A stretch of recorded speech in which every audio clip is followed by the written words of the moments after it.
Salam Bapak Ibu yang terkasih dalam Tuhan Yesus Kristus. Kembali pada saat ini kita akan mendengarkan akan firman Tuhan melalui siaran virtual. Sebelum bersama-sama kita mendengarkan, mari kita tunduk kepala, kita berdoa.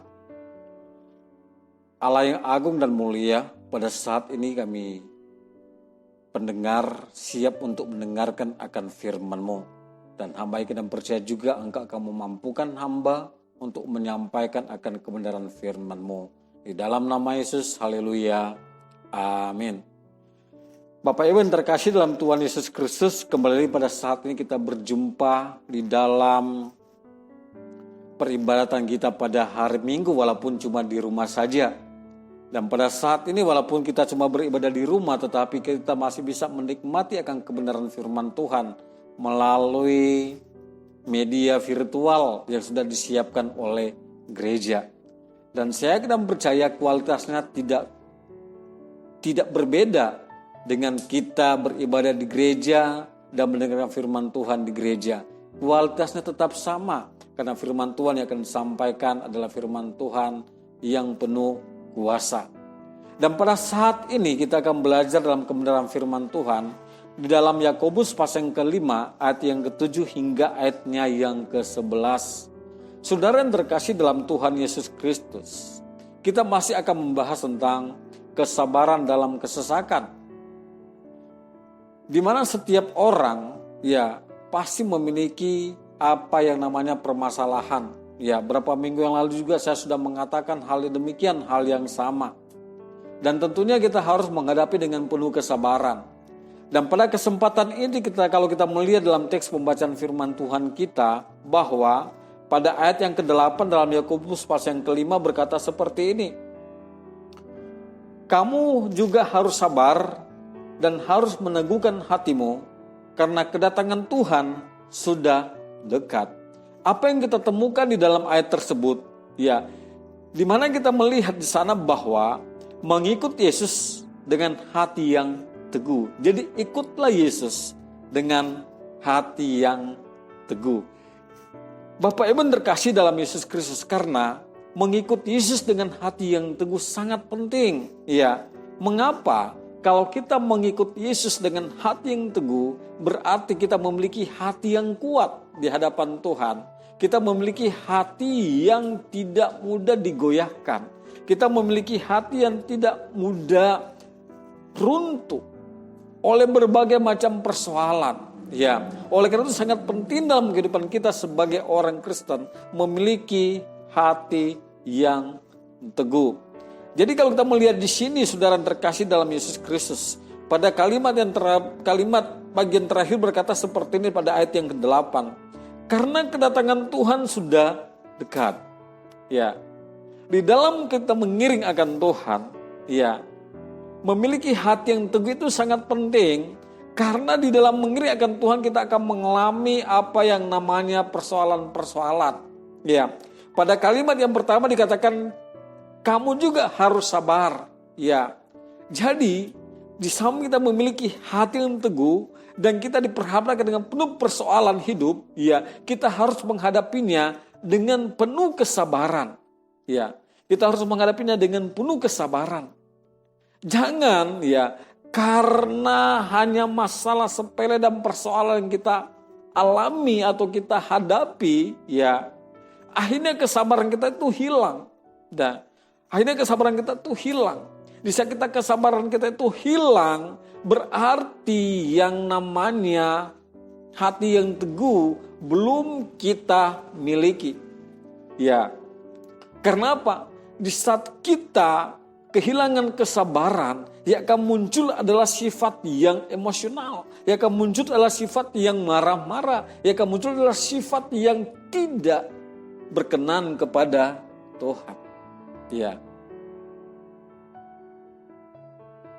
Di saat itu muncul ke permukaan, berarti kita belum memiliki hati yang teguh di hadapan Tuhan. Yang sangat diharapkan kepada kita memiliki hati yang teguh di dalam mengiring akan Tuhan. Kita mundur pada ayat yang ke-7 dalam teks pembahasan kita pada saat ini. Dikatakan seperti ini, Bapak Ibu yang terkasih dalam Tuhan Yesus Kristus. Karena itu saudara-saudara, bersabarlah sampai kepada kedatangan Tuhan. Sesungguhnya petani menantikan hasil yang berharga dari tanahnya, dan ia sabar sampai telah turun hujan, musim gugur dan hujan, musim semi. Jadi si penulis buku ini, yaitu si Yakobus, memberikan satu ilustrasi bagaimana keteguhan dan kesabaran dari seseorang. Dia menggambarkannya seperti seorang petani. Ya, firman Tuhan mengatakan di sini bahwa saudara-saudara, bersabarlah sampai kepada kedatangan Tuhan. Sesungguhnya petani menantikan hasil yang berharga dari tanahnya, dan ia sabar. Jadi petani mulai dari yang menggarap akan lahannya, dan dia mulai menanam akan tanaman yang dia tanam, dia mulai merawatnya, membersihkan dari rerumputan liar yang ada, menyiramnya, dan lain sebagainya, dengan bersusah payah, dengan berperlu si petani ini bekerja, agar supaya tanaman yang dia tanam itu menghasilkan apa yang diharapkan, yaitu buah yang baik, Dan apa yang dilakukan oleh seorang petani ini? Firman Tuhan mengatakan bahwa dia dengan sabar, dia dengan sabar, dan tentunya kesabaran ini harus memiliki yang namanya hati yang teguh, Jadi Yakobus menggambarkan kepada kita agar supaya kita memiliki kesabaran yang menggambarkan bahwa orang Kristen itu berarti di dalam dia memiliki sifat yang namanya sabar, dia memiliki hati yang namanya hati yang teguh. Karena seorang petani dia sangat sabar menantikan akan hasil dari apa yang dia harapkan. Sampai pada waktunya dia memanen dari hasil-hasil itu. Dan apa yang dia dapatkan setelah dia mulai memanen, yaitu buah yang ada, hasil yang ada, menjadi berkat dalam kehidupan dari seorang petani itu. Begitu juga dengan kehidupan kita. Firman Tuhan mengatakan bersabarlah sampai kepada kedatangan Tuhan. Berarti kita harus tetap memiliki hati yang teguh, sampai pada kedatangan Tuhan. Sampai kapan? Apakah kita akan sampai dan melihat kedatangan Tuhan? Tentunya mungkin kita tidak akan melihat sampai Tuhan datang. Tetapi Bapak Ibu yang terkasih dalam Yesus Kristus, dalam artian bahwa kita harus tetap sabar dan memiliki hati yang teguh, agar supaya kita tidak berpaling daripada Allah. Kita tetap fokus pada relnya, kita tetap fokus kepada Tuhan dan melakukan apa yang namanya hal yang berkenan di hadapan Tuhan, melakukannya dengan penuh kesetiaan. Melakukannya dengan penuh kesetiaan. Karena itulah yang berkenan kepada Tuhan, Bapak Ibu yang terkasih dalam Tuhan Yesus Kristus. Kita harus melakukannya dengan penuh kesetiaan. Dimodali dengan hati yang teguh dan memiliki sifat yang sabar. Bisa kita dimodali dengan hati yang teguh, memiliki sifat yang sabar. Itu adalah satu hal yang luar biasa. Karena dengan hal yang demikian, kita akan mendapatkan kemenangan-kemenangan bersama dengan Tuhan Yesus Kristus. Selanjutnya Bapak Ibu yang terkasih dalam Tuhan Yesus Kristus, kalau kita melihat pada ayatnya yang ke-9 berkata seperti ini. Saudara-saudara, janganlah kamu bersungut-sungut dan saling mempersalahkan, supaya kamu jangan dihukum. Sesungguhnya hakim telah berdiri di ambang pintu. Di sini kita melihat ada kalimat yang berkata, janganlah kamu bersungut-sungut. Jangan ada sungut-sungutan. Bapak Ibu yang terkasih dalam Tuhan Yesus Kristus, kecenderungan kita manusia dalam mengiring akan Tuhan, di saat keinginan kita itu tidak terjadi, keinginan kita itu tidak tercapai, yang ada dalam kehidupan kita itu yang sifat alamiah yang kita miliki, terkadang kita bersungut-sungut, kok mengapa, kok mengapa tidak terjadi, kok mengapa, selalu kita berkata kok mengapa, Tuhan tidak memberikan, Tuhan tidak campur tangan dan lain sebagainya. Ya, sehingga apa yang diharapkan, diinginkan itu tidak terrealisasi dalam pikiran kita. Padahal sebenarnya bukannya Tuhan tidak akan merealisasikannya, berarti belum pada saatnya, Bapak Ibu yang terkasih dalam Tuhan Yesus Kristus. Oleh karena itu janganlah kita bersungut-sungut dan saling mempersalahkan, itu bahaya. Tapi di sini kita melihat pada kalimat yang selanjutnya, supaya kamu jangan dihukum, sesungguhnya hakim telah berdiri di ambang pintu.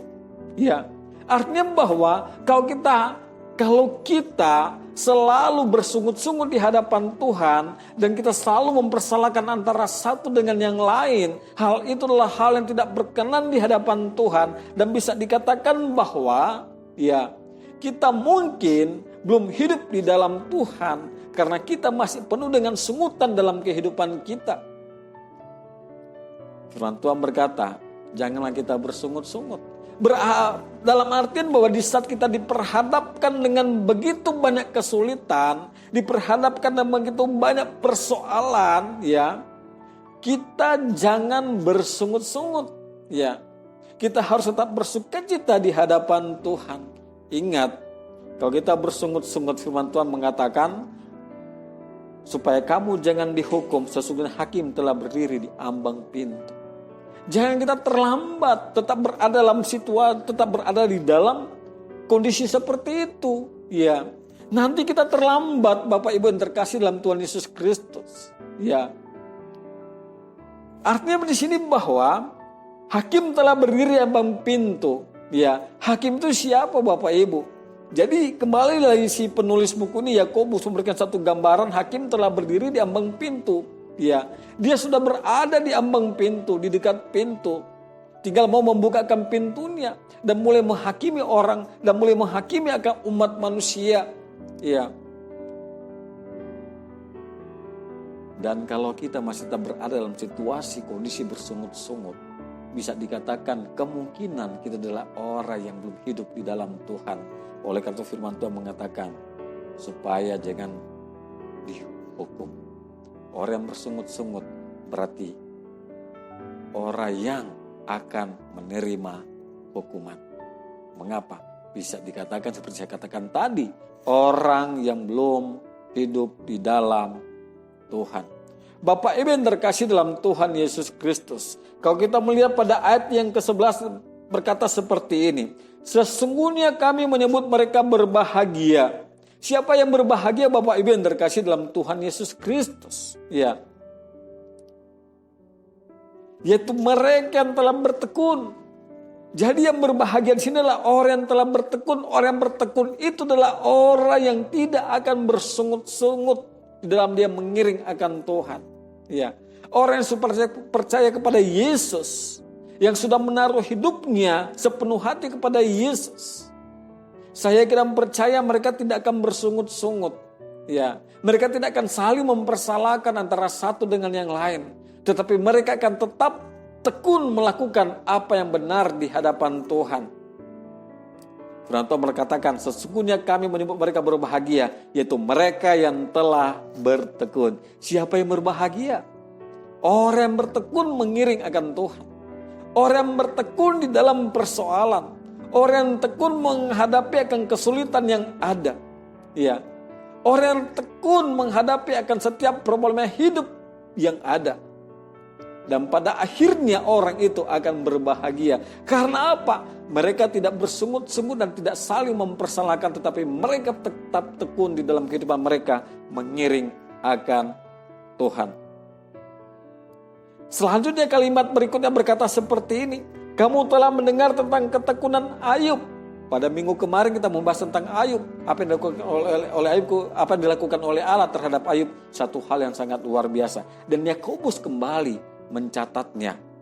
Berkata seperti ini. Kamu telah mendengar tentang ketekunan Ayub. Dan kamu telah tahu apa yang pada akhirnya disediakan Tuhan baginya. Apa yang disediakan Tuhan bagi Ayub dengan ketekunannya, dengan kesalehannya, dengan kejujurannya kepada Tuhan. Di mana dia menghadapi suatu penderitaan, dia menghadapi suatu kesulitan hidup, di mana dia menghadapi suatu persoalan hidup, tetapi dia tetap tekun kepada Tuhan. Dan apa yang dilakukan oleh Tuhan? Tuhan melipat gandakan akan kekayaannya. Dan sini juga firman Tuhan berkata, Yakobus memberikan contoh seorang Ayub yang tekun. Berkata seperti ini, kamu telah mendengar tentang ketekunan Ayub dan kamu telah tahu apa yang pada akhirnya disediakan Tuhan baginya. Kamu tahu pada akhirnya apa yang Tuhan sediakan bagi Ayub, yaitu pelipat gandaan harta. Artinya Tuhan memberkati orang yang tekun mengiring akan Dia. Tuhan memberkati orang yang tekun mengikut akan Dia. Kalimat selanjutnya, karena Tuhan Maha Penyayang dan penuh belas kasihan. Artinya bahwa Tuhan Maha Penyayang dan penuh belas kasihan. Tuhan tahu persoalan yang kita hadapi, Tuhan tahu apa yang kita alami, Tuhan tidak tinggal diam, tetapi Dia akan ada pada saatnya. Karena Dia adalah Tuhan yang Maha Penyayang dan penuh belas kasihan.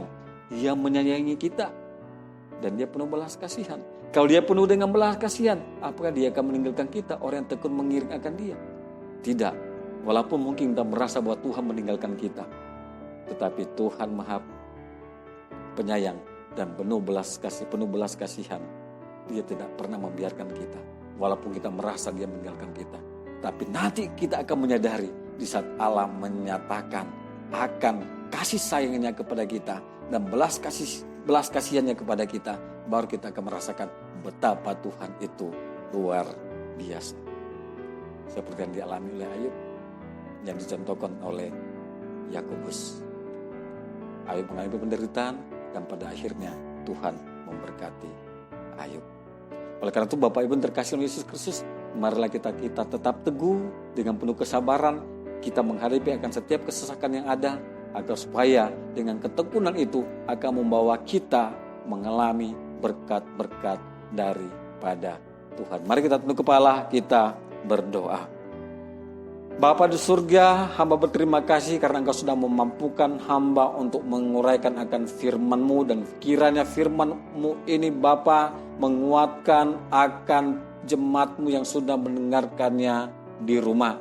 Dan sekiranya Bapa jemaat-Mu atau yang siapa saja yang mendengarkan akan firman Tuhan ini, mereka mengikut Yesus dengan hati yang teguh, dan mereka menjauhkan hidup mereka dari bersungut-sungut dalam mengiring akan Dikau, tapi mereka kiranya dengan penuh ketekunan mengiring akan Dikau.